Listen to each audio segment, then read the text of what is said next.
Soyez le bienvenu au journal d'émergence d'Abidjan.net. Ce qu'on va dire quand ça ne vous plaît pas, c'est tellement simple. Vous pouvez appeler au 0225 01 08 02 31. La vie est tellement simple. La dernière fois, je vous parlais d'agrobusiness. Vous n'avez pas eu à trouver la solution. Je vous ai dit, Monsieur le Président, votre réaction, elle est bonne. Parce que, au temps de Babo Laurent, avec cette affaire de placement d'argent, des Ivoiriens ont perdu assez d'argent. Parce que l'État, en ce temps, le gouvernement, en ce temps, n'a pas eu une réaction prompte. Et Dieu merci, à votre tour, vous avez eu une réaction prompte. C'est pour ça que depuis dès lors, jusqu'aujourd'hui, je félicite votre réaction. De dire, attention, on va bloquer cela, on va geler les comptes, on va bloquer afin de voir clair. Vous avez bloqué une très bonne chose. Et je vous ai dit, Monsieur le Président, vous avez bloqué, mais ne payez pas vous-même. Appelez les gens qui ont créé agrobusiness, appelez les gens qui ont inscrit des gens, eux-mêmes, ils vont payer ces personnes-là, mais sous votre supervision. Ça n'a pas été fait. Et je vous ai dit, quand vous allez payer, quelle que soit votre bonne foi, on va dire que vous avez très mal fait. Mais je ne sais pas, il y a qui autour de vous, quand on vous parle, personne ne comprend. Vous pensez que, je m'adresse un peu à ces gens, à ces ministres-là qui sont autour de vous. Les ministres-là, vous pensez que pour diriger un ministère, c'est une affaire de doctorat? Non, ce n'est pas une affaire de doctorat. Nous tous, on peut diriger des ministères. Avant de prendre une décision, il faut voir d'abord l'impact que la décision va avoir, l'impact social de manière positive que ça va avoir sur la population. Vous ne le faites pas. Vous voulez simplement toujours faire plaisir à Alassane Ouattara. Vous prenez des décisions impopulaires. Il a pris une décision de geler les comptes, une très bonne chose. Mais quand il s'agit de payer les gens, vous devez dire, Monsieur le Président, on va dégeler les comptes, on va libérer ceux qu'on a arrêtés en prison, on va laisser les mandats d'arrêt, et mais ils vont venir, comme ils disent qu'ils peuvent payer, qu'on les fasse venir pour payer. Maintenant, s'ils n'ont pas réussi à payer tout, en ce moment, on met la main sur eux. Mais chacun veut tellement faire plaisir à Ouattara, que vous êtes là, en train c'est-à-dire d'induire toute la Côte d'Ivoire en erreur. Aujourd'hui, à cause de vous, le peuple souffre, on a tous les problèmes, on n'a pas fini. Regardez. Dossier café cacao. C'est vrai, le dossier des prix café cacao, ce n'est pas une affaire du gouvernement. C'est une affaire de l'offre et la demande. Quand l'offre est supérieure à la demande, les prix chutent. Et donc, depuis un moment, les prix ont commencé à chuter. Et donc, moi, je suis convaincu d'une chose. Et là aussi, les gens doivent le savoir. Ce n'est pas la faute au régime en place. Ce n'est pas la faute au gouvernement. C'est-à-dire, c'est un impact mondial. C'est une décision mondiale, la baisse des coûts café, cacao. Ce que nous reprochons un peu au gouvernement, c'est le fait de ne pas pu stabiliser au moins 3 saisons de café, cacao. Ils ont pu stabiliser seulement une seule saison. Et si tu avais pu réussir à stabiliser la première saison, deuxième saison, troisième saison, on va dire oui, l'État de Côte d'Ivoire a se fait. Il n'y a plus d'argent, donc on va payer moins cher. Mais aujourd'hui, regardez, la première saison, vous avez stabilisé, les 2 autres saisons, vous n'avez pas stabilisé. Ça veut dire quoi? Et l'argent qu'on coupait sur le café cacao pour garder, pour dire que demain, quand il va y avoir la chute des prix, on va stabiliser. Où est cet argent-là? Oui, c'est bizarre quoi. Vous trouvez normal qu'un pays comme le Ghana fasse 900 francs le kilogramme, qu'un pays comme le Libéria fasse 850 francs le kilogramme, et un pays comme la Côte d'Ivoire, qui est un pays phare, qui est un pays économique, nous avons assez de moyens, et on a un chef d'État qui a vraiment une connaissance très approfondie au niveau de la gestion économique. Vous devez normal que ce pays-là, un grand pays comme la Côte d'Ivoire, fasse 700 francs le kilogramme. Pourquoi le Ghana fait 900?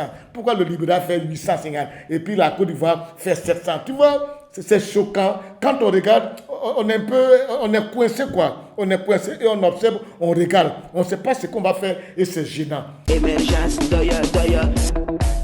Regardez aujourd'hui au niveau de l'IVOCEP. Il y a pas là. Il y a pas au niveau de l'IVOCEP.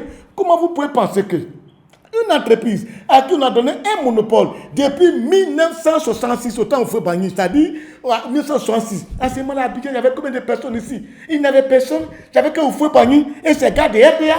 Et le gars de RDA, c'est Ashley qui a dit, il faut nous enterrer. Mais des choses jusqu'à aujourd'hui là, mais tout a changé, tout est caduque. Aujourd'hui, des entreprises qui font aussi des pompes funèbres, comme Ivocep, vous ne voulez pas qu'ils exercent. Et ça va créer des palabres. C'est même pas joli. Aujourd'hui, Ivocep refuse que 2 personnes travaillent. Ivocep demande que oui, s'ils doivent travailler, ils n'ont qu'à travailler avec eux comme des partenaires. Mais pas qu'ils vont être autonomes. Non, mais comment se fait-il que le président de la République encourage un peu les créations d'entreprises, encourage un peu les créations d'emplois, et puis on ne pas la libre, c'est-à-dire la libre concurrence, et puis on ne pas laisser chacun travailler. Ça encore, c'est notre problème. Moi, j'ai honte de ça, quoi. Ça dit, il va y avoir une grève encore d'en faire des cadavres. On a tout fait par là à cause de l'argent des cadavres. Moi, ça me gêne. Ça me gêne, quoi. Cadavres encore, on va se battre pour ça en Côte d'Ivoire. Je vous dis, hein, les gens d'Ivocep, j'attire l'attention du district d'Abidjan pour leur dire, on ne peut pas permettre qu'il y ait des histoires dans cette affaire de cadavres. Il y a déjà assez de problèmes en Côte d'Ivoire. Il y a eu le problème des déchets toxiques. Oui, ça c'est autant de babos. Il y a eu le problème des agro-business, le problème des militaires, le problème des fonctionnaires qui veulent entrer encore en grève parce qu'aujourd'hui la plateforme est divisée en deux. Il y a d'autres qui disent que attendons, on a discuté, attendons le 14 avant d'entrer en grève. Il y en a qui disent faut pas, on va attendre, on n'a qu'à faire grève toujours. Bon, comme il y a toujours des gens qui ne savent pas ce qu'ils font et ils pensent que tout se fait de manière bête, non, on le fait de manière intelligente. De manière intelligente. Donc c'est ça. Mais avec tout ça encore, les gens de la morgue encore, ceux qui mangent au nom des cadavres, vont faire palabre et on va laisser faire. On ne pourra pas permettre à quelqu'un, monsieur le gouverneur du district, appelle tes gars d'Ivocep, appelle les gens qui font des entreprises dans le même travail d'Ivocep, appelle-les à une table de négociation pour ne pas que ça dégénère. La Côte d'Ivoire a assez souffert, on a assez souffert, on ne veut pas qu'il y ait encore des désagréments vers ce côté parce qu'on s'attelle à résoudre le problème des militaires, des enseignants, des fonctionnaires et puis on ne veut pas attendre un autre problème ailleurs. Regardez Sam l'Africain.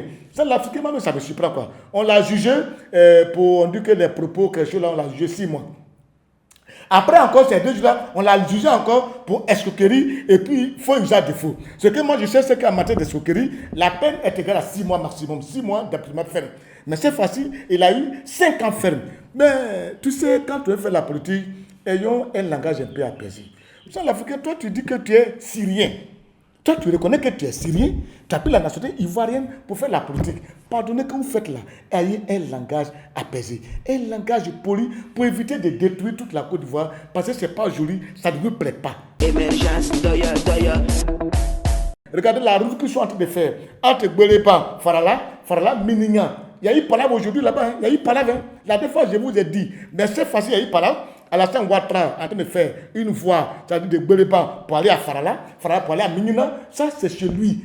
Mais les Chinois ont envoyé là, des Chinois, je dis bien des Chinois, ont frappé tout le village de la maman de Alassane Ouattara. Ils ont frappé tout. Ils ont frappé 23 personnes. 2 petits Chinois ont frappé 23 personnes. C'est-à-dire, ça veut dire quoi? Ça veut dire qu'ils sont 2 seulement et ils ont frappé toutes les 23 personnes. Il y a eu 2 blessés graves et les 2 des blessés légers. On les envoyé tous à l'hôpital. Et les Chinois n'ont rien senti. Chez moi, ils ne peuvent même pas me toucher cette crue même. Il y a longtemps, on a mis on l'a attrapé, mais ils ne vont même pas quitter le bas vivant. Mais 2 Chinois ont frappé tout un village, la maman de Alassane Ouattara. Ils ont frappé 23 dés. Ah ouais, c'est un pays qui va vraiment à l'avant. Hein? Je vous salue, à la prochaine.